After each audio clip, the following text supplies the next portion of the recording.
আচ্ছা উজির, আমার অধীনস্থ যেসব রাজ্য আছে তাদের রাজাদের খবর কি? দু চারজন হয়তো একটু অসুবিধের মধ্যে আছে, কিন্তু আমার কাছে যেটুকু খবর আছে তাতে খাম্বাজ রাজা আর কৃষ্ণচন্দ্র তো দিব্য আছে। দিব্য আছে মানে? মানে খাচ্ছে দাচ্ছে আমোদে আহ্লাদে ফুর্তিতে ভালোই আছে। তো এত ফুর্তি আসে কি করে? কেন আসবে না জাহাপানা? দু রাজ্যেই তো যথেষ্ট ভালো ফসল হয়েছে। হ্যাঁ মানছি, তারা দুজনেই এবার আগে ভাগেই আপনার খাজনার টাকা মিটিয়ে দিয়েছে, তবুও খাজনা মিটিয়ে তাদের হাতে যা আছে তা দিয়েই চলছে। দুজনকেই এমন জব্দ করতে হবে যে কেরিয়ার কুল পাবে না। এটা একেবারে আমার মনের কথা বলেছেন জাহাপানা, কিন্তু কিছু একটা করুন জাহাপানা, ওদের ওই বারবারন তো আমার সহ্য হচ্ছে না। তা ওদের জব্দ করার বুদ্ধিটা কি তুমি দেবে নাকি আমাকেই মাথা খেলিয়ে বার করতে হবে? না না না না, ছি ছি ছি ছি, আপনি আবার কষ্ট করে মাথা খেলাবেন কেন হুজুর? আমি আছি কি করতে। ঠিক আছে, আজকের দিনটা সময় দিলাম, ভেবে বের করো বুদ্ধি।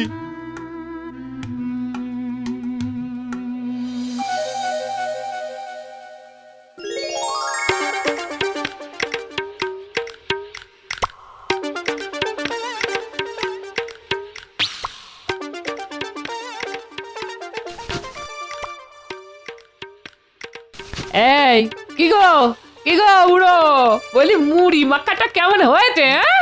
খুব ভালো হয়েছে গিন্নি, খুব ভালো। আহা, কতদিন বাদে যেমন মুড়ি মাখা খাওয়ালে। এই শোনো না, বলছি কি মহারাজের কাছ থেকে কটা দিন ছুটি নাও না গো। কেন খামোখা ছুটি নিতে যাবো কেন? এই চলো না কটা দিন বাইরে থেকে একটু ঘুরে আসি। বাইরে থেকে ঘুরে আসবে? আরে তার জন্য আবার ছুটি নিতে হবে কেন? চলো এখনই চলো। কোথায়? চলো না, দুজনে মিলে হাত ধরাধরি করে বাড়ির বাইরে গিয়ে একটা চক্কর মেরে আসি, ব্যাস ঘোরা হয়ে যাবে। আমার সঙ্গে রসিকতা হচ্ছে তাই না? আরে এই দেখো, রসিকতা আবার করলাম কোথায়? তুমি বাইরে থেকে একটু ঘুরে আসতে বললে, তাই তো আমি তার উপায় বলে দিলাম। এই দেখো বুড়ো, কথার জালে তুমি রাজ্যের লোককে বোকা বানাতে পারো, কিন্তু আমাকে ভোলানো অত সহজ নয়। হ্যাঁ, এই বলে দিলাম। এই দেখো, সামান্য রসিকতায় কেমন রেগে গেল। রাগলে তো আবার সাক্ষাৎ রণচণ্ডী। এই গিন্নি, আরে শোনো শোনো। তোমার কোনো কথা শুনবো না আমি। যেদিন আমাকে তীর্থে ঘুরিয়ে আনবার জন্য মহারাজের কাছ থেকে ছুটি নেবে, ওই সেই দিন আমাকে গিন্নি বলে ডাকবে। হ্যাঁ, তীর্থে যাবে, তা সেটা তো স্পষ্ট করে বললেই হয়, তা না বাইরে থেকে একটু ঘুরে আসি বলা কেন বাপু? এই বাইরে থেকে একটু ঘুরে আসি এ কথা মোটেই বলিনি। আমি বলেছিলাম ওই কটা দিন বাইরে থেকে একটু ঘুরে আসি। ও বলেছিলে বুঝি, তাহলে পুরোটা শুনতে পাইনি। তাহলে এবার খোলসা করে বলো, কবে তীর্থে নিয়ে যাবে আমায়? এই দেখো, বিয়ের পর থেকে 10 বছর অবধি মেয়েদের কাছে সব থেকে বড় তীর্থ হলো বাপের বাড়ি, আর বাপ মা গত হলে মেয়েদের কাছে সব থেকে বড় তীর্থ হচ্ছে শ্বশুর বাড়ি। তা এমন পবিত্র তীর্থক্ষেত্র থাকতে কষ্ট করে আর অন্য তীর্থে যাবে কেন গিন্নি? আবার কথার জাল বুনছো? এই দেখো, তীর্থে না নিয়ে গেলে আমি কিন্তু অনর্থ করে ছাড়বো, এই বলে দিলাম। হ্যাঁ, না, পাগলি খেপেছে দেখছি। যাই, আজ একবার মহারাজকে বলে দেখি।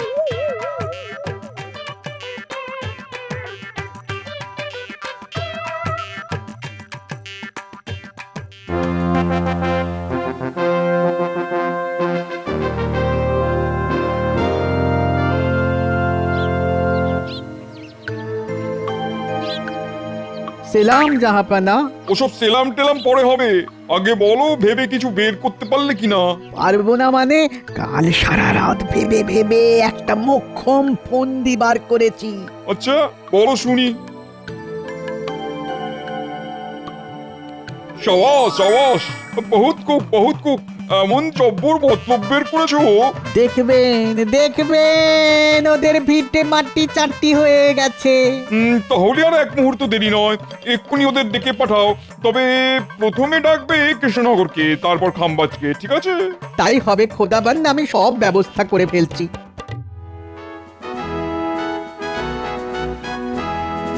আপনার কাছে একটা আর্জি ছিল মহারাজ। বলো কি আরজি? গোপালের তো একটা মাত্রই আর্জি মহারাজ, ছুতোয় নাতায় কাঁদুনি গিয়ে আপনার কাছ থেকে কিছু টাকা চাওয়া। একটা কথা আছে জানেন তো মন্ত্রী মশাই, যার নজর যেমন সে দেখেও তেমন। শকুন যেমন চোখের সামনে সব সময় ভাগাড় দেখে, আপনিও তেমনি সারাক্ষণ দেখেন টাকা। খবরদার গোপাল, তোমার এত সাহস যে তুমি আমাকে শকুন বলো? এই দেখো, আপনাকে আবার শকুন বললাম কখন? শুধু আপনার নজরের সঙ্গে শকুনের নজরের তুলনা করলাম মাত্র। বাবা, গোপালের বুকের কি পাটা! মন্ত্রীমশাইকে বলে শকুন। গোপাল একেবারে জাতা। আচ্ছা, তোমরা কি থামবে নাকি সারাক্ষণ ক্যাচর ম্যাচর করে যাবে? বলো গোপাল, বলো কি তোমার আর্জি? আগে আমি কটা দিন ছুটি চাই মহারাজ। কেন? আগে আপনার বৌমাকে নিয়ে কটা দিন একটু তীর্থ করতে যাব। এ তো খুব ভালো কথা। তা নাও না ছুটি, বারণ করছে কি? সঙ্গে নিয়ে যায়া গোপাল যাবে গয়া। ঠিক বলেছে সভাকবি, কারণ গয়ায় গিয়ে অনেকের পিণ্ডি চটকাতে হবে তো। দেখেছেন মহারাজ, গোপাল আবার আমায় কিরকম টিপ্পনি কাটলো। হ্যাঁ, গোপাল আবার তোমার টিপ্পনি কাটলো কখন? ওই যে মহারাজ, বাংলায় একটা কথা আছে না, কথা পড়লো হাটের মাঝে, যার কথা তার বুকে বাজে।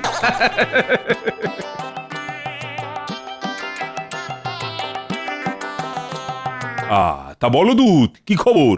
মানে নবাব বাহাদুর ভালো আছেন তো? হ্যাঁ মহারাজ, তিনি কুশলেই আছেন, আর আপনাকে এই পত্র পাঠিয়েছেন। মন্ত্রী পড়ো তো। কৃষ্ণচন্দ্র, তোমার মন্ত্রীকে একদিনের জন্যে মুর্শিদাবাদ পাঠাতে হবে। আমার আদেশ, আগামীকালই সে যেন মুর্শিদাবাদে চলে আসে। আমি তাহলে আসি মহারাজ, আমার আর দাঁড়াবার সময় নেই।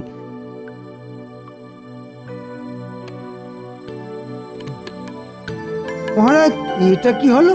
নবাব বাহাদুর হঠাৎ আমায় একলা ডেকে পাঠালেন কেন? সে আমি কি করে বলবো, কারণ তুমিও যেখানে আমিও সেখানে। মন্ত্রীমশাই দেবেন রওয়ানা, সেখানে জুটবে রাজকীয় খানা। আবার উল্টোটাও হতে পারে। কিরকম কিরকম? আমি গয়ায় গিয়ে যেটা করব ভাবছিলাম, মুর্শিদাবাদে ডেকে নিয়ে গিয়ে নবাব হয়তো সেই কাজটাই করে দেবেন। দেখেছেন মহারাজ, দেখেছেন গোপাল আমায় কিরকম ভয় দেখাচ্ছে। আরে আমার কথায় ভয় পাওয়া কি আর আপনাকে মানায়? যান যান যান, বুক ঠুকে বেরিয়ে পড়ুন। হ্যাঁ মন্ত্রী, কাল ভোর ভোরই বেরিয়ে পড়ো।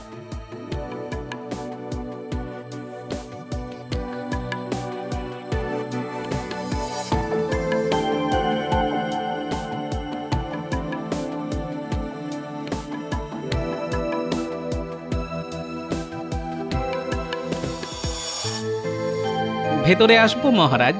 হ্যাঁ হ্যাঁ, এসো এসো এসো, বলো কি বলতে এসেছো? বলছিলাম কি, নবাব বাহাদুরের এই হুট বলে মন্ত্রী মশাইকে ডেকে পাঠানো আমি কিন্তু খুব একটা ভালো মনে নিচ্ছি না মহারাজ। এই কথা বলছো কেন গোপাল? আমার মনে হয় মহারাজ, মন্ত্রী মশাইকে হয় লোভ নয় ভয় দেখিয়ে নবাব বাহাদুর হয়তো আমাদের রাজ্যের কোনো গোপন কথা জেনে নিতে পারেন। একেবারে ঠিক বলেছো গোপাল। তাই আমি বলছি কি, একজন গুপ্তচরকে গোপনে মন্ত্রী মশাইকে অনুসরণ করার জন্য লাগিয়ে দিন। সে অন্তত আমাদের ভালো মন্দ খবরাখবর দিতে পারবে। ঠিক বলেছো গোপাল, আমি তাই করছি। মন্ত্রীর পেছনে একজন গুপ্তচর লাগিয়ে দিচ্ছি। গোপাল, মহারাজের মুখে শুনলাম তুমি নাকি বউকে নিয়ে তীর্থ করতে যাচ্ছ। সেরকমই তো ইচ্ছে আছে রানীমা। তাহলে আর দেরি করো না, শুভস্য শীঘ্রম বলে তাড়াতাড়ি বেরিয়ে পড়ো। ভাবছি কটা দিন পরে যাব। কাল মন্ত্রীমশাই মুর্শিদাবাদ যাচ্ছেন, বলা তো যায় না কোথাকার জল কোথায় গিয়ে দাঁড়ায়।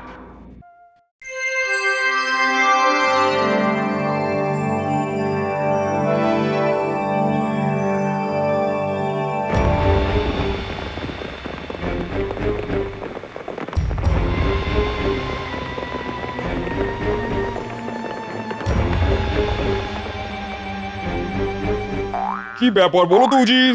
কৃষ্ণনগরের মন্ত্রী তো এখন এলো না। আসবে আসবে জাহাপানা, আসবে, অবশ্যই আসবে। না এসে কোথায় যাবে বলুন তো?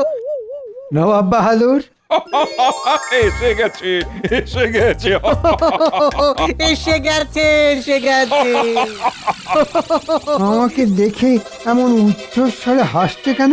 গতিক তো সুবিধের বলে মনে হচ্ছে না। নবাব বাহাদুর, আরে এসো এসো এসো কৃষ্ণনগরের মন্ত্রী। তা তা পথে আসতে কোনো অসুবিধা হয়নি তো? না না, অসুবিধা হবে কেন? মহারাজ ঘোড়ার গাড়ি দিয়েছিলেন। না না, তবুও তোমার অসুবিধা হয়েছে। আহারে, রোদের তাতে চাঁদ মুখটা কেমন শুকিয়ে গেছে।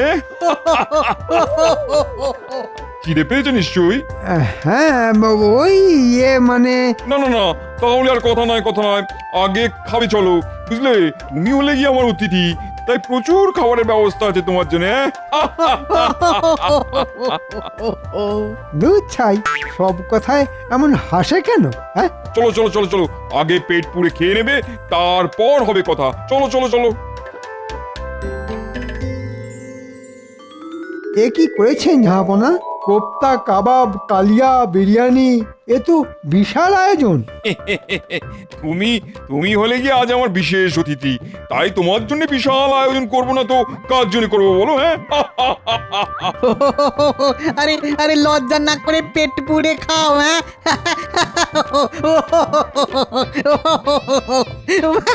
বলা তো যায় না এরকম খাবার জীবনে আর কখনোই খেতে পাবে না।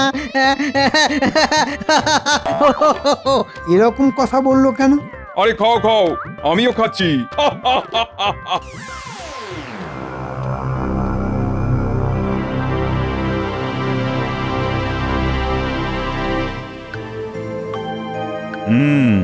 মন্ত্রীকে পাঠালাম বটে, কিন্তু মনে মনে তো খুব চিন্তা হচ্ছে। নবাব তো আর সহজ লোক নন। চিন্তা করবেন না মহারাজ, নবাব এর আগেও বহুবার আমাদের জব্দ করতে এসে নিজেই জব্দ হয়ে ফিরে গেছে। আর এবারেও যদি সেরকম কিছু মতলব করে থাকে, তাহলে এমন পাল্টা প্যাঁচ কষাবো না যে ওই নবাব আর তার মন্ত্রণাদাতা উজির সারা জীবন মনে রাখবে। চলুন এখন রাজসভায় চলুন। তাই চলো চলো চলো চলো।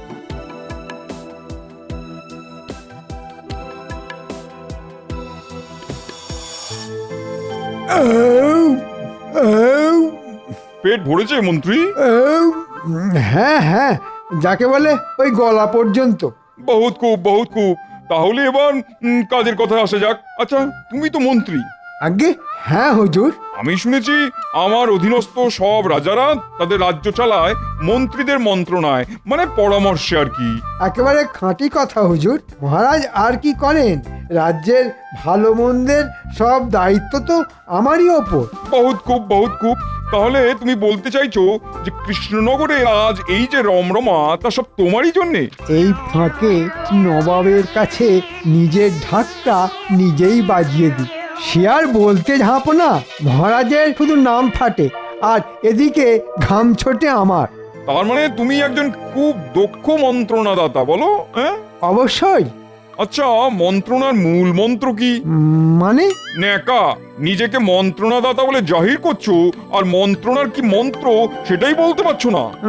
আগে এমন জটিল প্রশ্ন আমি জীবনে শুনিনি জাহাপনা। শোনোনি তো কি হয়েছে? আজই যখন শুনলে তখন আজই উত্তর দাও। উত্তর দিতে পারলে ভালো, না হলে তোমায় কিন্তু সারা জীবন আমাদের কারাগারে বন্দি হয়ে থাকতে হবে। হ্যাঁ নয় হ্যাঁ, বলো, পারবে উত্তর দিতে?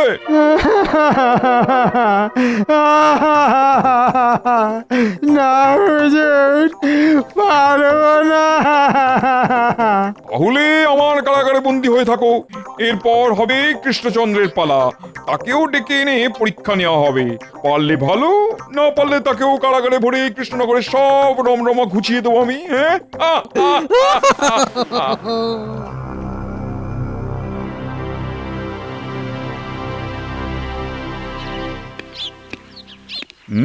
মন্ত্রীটা ভালোই ভালো ফিরে এলে বাঁচি। কি ব্যাপার গুপ্তচর, খবর কি? খুব খারাপ খবর মহারাজ। আমাদের রাজ্যের সুদিন নবাব বাহাদুর সহ্য করতে পারছেন না, তাই উত্তর হয় না এমন একটা জটিল প্রশ্ন করে মন্ত্রীমশাইকে কারাগারে বন্দি করে রেখেছেন। কি? এও বলেছেন এবার নাকি আপনার পালা, আপনারও নাকি পরীক্ষা হবে। উত্তীর্ণ হতে পারলে ভালো, না হলে কারাগার। কি এত বড় কথা, এভাবে ডেকে নিয়ে গিয়ে কারাগারে পুরে দেওয়া? কিন্তু এখন কি হবে গোপাল? হবে মানে আমরা এখনই মুর্শিদাবাদে যাব। মুর্শিদাবাদ? হ্যাঁ মহারাজ, মুর্শিদাবাদ। আমরা গিয়ে তাকে সরাসরি প্রশ্ন করব যে কেন এমন করলেন তিনি। কিন্তু গেলে তো তিনি আমাকেও হেনস্থা করবেন। অত সোজা নাকি? হ্যাঁ, নবাব যদি বুনো ওল হন, তাহলে আমিও বাঘা তেঁতুল। চলুন মহারাজ, আমরা আজই মুর্শিদাবাদ যাই। আজই? হ্যাঁ, আজই।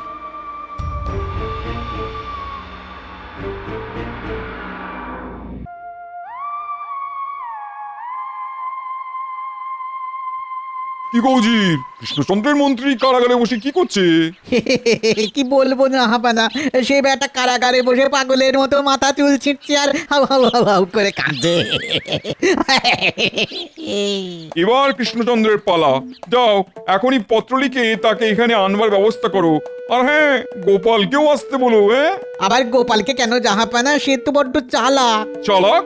ওই অতি চালাকের গলায় দড়ির ব্যবস্থা করব আমি। যাও যাও যাও যাও, দুজনকেই ডেকে পাঠাও। আর ডেকে পাঠাতে হবে না জাহাপনা, আমরা নিজেরাই চলে এসেছি। বাবা বাবা বাবা, বহুত খুব বহুত খুব। তা কৃষ্ণচন্দ্র, জানো তো আমার একটা সামান্য প্রশ্নের জবাব দিতে পারিনি বলে তোমার মন্ত্রীকে আমি বন্দি করে কারাগারে পাঠিয়েছি। খুব ভালো করেছেন, একেবারে নবাবের মতো কাজ করেছেন। তুমি আমাকে কথার খোঁচা দিচ্ছ গোপাল? বালাই ষাট, আমি সামান্য মানুষ, আমি কি আপনাকে কথার খোঁচা দিতে পারি? আর দিলেই যে সে খোঁচা আপনার গায়ে লাগবে তার কি কোনো মানে আছে নাকি? তার চাইতে খোলাখুলি বলুন, কি করলে আমাদের মন্ত্রী মশাইকে ছেড়ে দেবেন? ছেড়ে দেবো? তা নয় ছেড়ে দিতে পারি, তুমি বা কৃষ্ণচন্দ্র যদি আমাকে একটা জিনিস দিতে পারো। হ্যাঁ, কি জিনিস? আরে বলছি বলছি, এত ব্যস্ত কেন? আগে একটু বিশ্রাম নাও, খাওয়া দাওয়া করো, তারপর না হয় বলা যাবে। না না নবাব বাহাদুর, খাওয়া দাওয়া না হয় পরে হবে, তার আগে চট করে বলে ফেলুন তো আমাদের কাছ থেকে ঠিক কি চাইছেন আপনি? কি চাইছি? আচ্ছা কৃষ্ণচন্দ্র, তোমার নামের মানে তো কালো চাঁদ, কি ঠিক বলেছি তো? হ্যাঁ, কৃষ্ণ মানে কালো আর চন্দ্র মানে চাঁদ, দুইয়ে মিলে কালো চাঁদই হয়। বহুত খুব বহুত খুব। ওই কালো চাঁদকেই দু হাতে ধরতে চাই আমি, আর সেটা তোমাদেরই এনে দিতে হবে। সর্বনাশ, নবাব কি পাগল হয়ে গেছেন? কি কৃষ্ণচন্দ্র, কথাটা শুনেই মুখটা কেমন শুকিয়ে গেল মনে হচ্ছে। কি উজির, কৃষ্ণচন্দ্রের মুখটা শুকিয়ে গেল না? হ্যাঁ হুজুর, শুকিয়ে একেবারে আমসি হয়ে গেছে। খুব জব্বর প্যাঁচ কষেছে দেখছি। এবার দেখো ননি খাওয়া নবাব, উল্টো প্যাঁচে তোমায় কেমন কাত করি।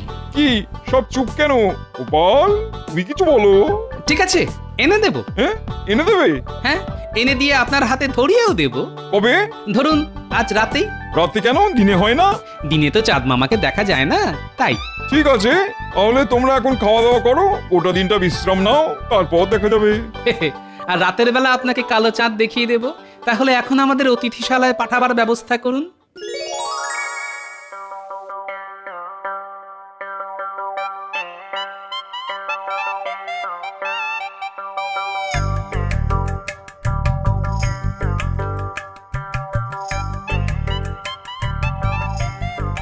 গোপাল, ও গোপাল! আস্তে মহারাজ, আস্তে। এখন থেকে এ ঘরে খুব চাপা গলায় কথা বলবেন। বলা তো যায় না কেউ আবার দরজার ওপাশ থেকে কান পেতে শুনছে কিনা। বলছি, কিছু ভেবেছো কি? এই তো এতক্ষণ টাকে টোকা মারতে মারতে ওই কথাই ভাবছিলাম, আর এইমাত্র উত্তরও পেয়ে গেছি। পেয়ে গেছো? আস্তে মহারাজ, আস্তে। এখন যা বলছি ভালো করে শুনুন।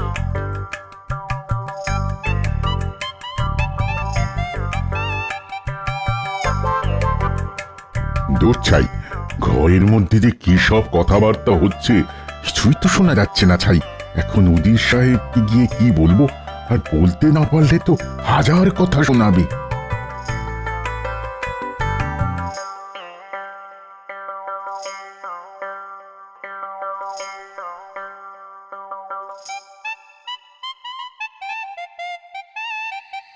এই যে গোপাল, এসে গেছি।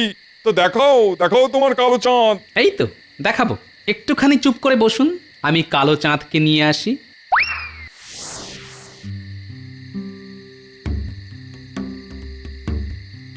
কি বুঝি, গোপাল আবার পালিয়ে গেল না তো? পালিয়ে আর যাবে কোথায় জাহাপানা, বলেছিলাম না জাল থেকে পালিয়ে গেলেও পুকুর থেকে তো আর পালাতে পারবে না। এই নিন হুজুর আপনার কালো চাঁদ, ধরুন ধরুন ধরুন। আরে কোথায় তোমার কালো চাঁদ? কিছুই তো দেখতে পাচ্ছি না। ওমা, দেখতে পাচ্ছেন না? তাহলে আপনার মন জুড়ে শুধুই পাপ। এ মা, ছি ছি ছি।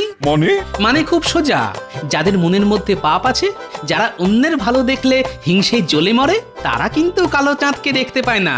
কিন্তু যারা সাদা মনের, যাদের মনে কোনো পাপ বা হিংসে নেই, তারা ঠিক কালো চাঁদকে দেখতে পায়। কি সব বলছো গোপাল? কৃষ্ণচন্দ্র, তুমি কি কালো চাঁদ দেখতে পাচ্ছ? হ্যাঁ নবাব বাহাদুর, দেখতে পাচ্ছি। কালো হলেও কি সুন্দর দেখতে। উজির, তুমি কি কালো চাঁদ দেখতে পাচ্ছ? এখন দেখতে পাচ্ছি না বললে সকলে ভাববে আমার আমার মনের মধ্যে পাপ আছে। কি হলো উজির, দেখতে পাচ্ছ না তো? না জাহাপানা, পাচ্ছি পাচ্ছি তো, পাচ্ছি কি বড়িয়া দেখতে। তাহলে দেখুন, সকলেই দেখতে পেল, শুধু আপনি পেলেন না। তার মানে আপনার মনের মধ্যে পাপ আছে, তাই না জাহাপনা? চুপ করো বেয়াদব, আর একটা কথা শুনতে চাই না। যাও, এক্ষুনি দূর হয়ে যাও ওখান থেকে। ঠিক আছে, যাচ্ছি, কিন্তু আমাদের মন্ত্রী মশাইকে ফিরিয়ে দিতে হবে তো। উজির, ওদের মন্ত্রীকে ছেড়ে দাও। ধন্যবাদ জাহাপনা, আমরা তাহলে আসি। চলুন মহারাজ।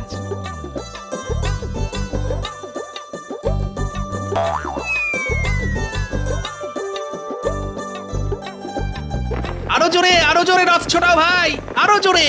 ও পাগল নবাবকে বিশ্বাস নেই। উজির, আচ্ছা সত্যি করে বলো তো, কালো চাঁদ তুমি দেখতে পেয়েছিলে কিনা? আগে না জাহাপানা, পাইনি তো। তাহলে পেয়েছো বললে কেন? আগে ভয়ে, গোপাল যদি রটিয়ে দেয় আমার মনে পাপ আছে।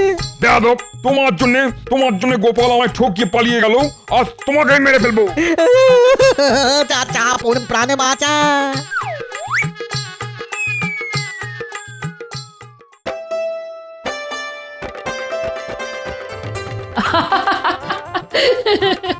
সত্যি গোপাল, সত্যি দুষ্টু বুদ্ধিতে তোমার জুড়ি মেলা ভার। তাহলে এবার আমায় কটা দিন ছুটি দিন মহারাজ, আমার এই পাগলি বউটাকে নিয়ে কটা দিন তীর্থ করে আসি। মরণ, মহারাজের সামনে কথা ছিড়ি দেখো। যাবে বই কি গোপাল, অবশ্যই যাবে, আর সব খরচ খরচা আমার। চলো গিন্নি, তাহলে ঘুরে আসা যাক। আহ, দেখে মথুরা বৃন্দাবন খুশি হবে আমার গিন্নির মন।